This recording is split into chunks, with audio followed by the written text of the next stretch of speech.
Hello friends, welcome to Creative Medicine. In this lecture, we will learn about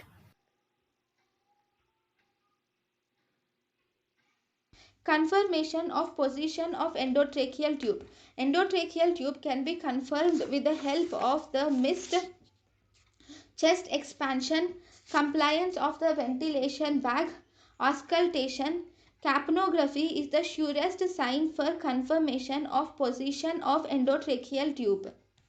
The position of endotracheal tube is confirmed by missed chest expansion, compliance of the ventilation bag, auscultation, and capnography. thank you and thank you for watching.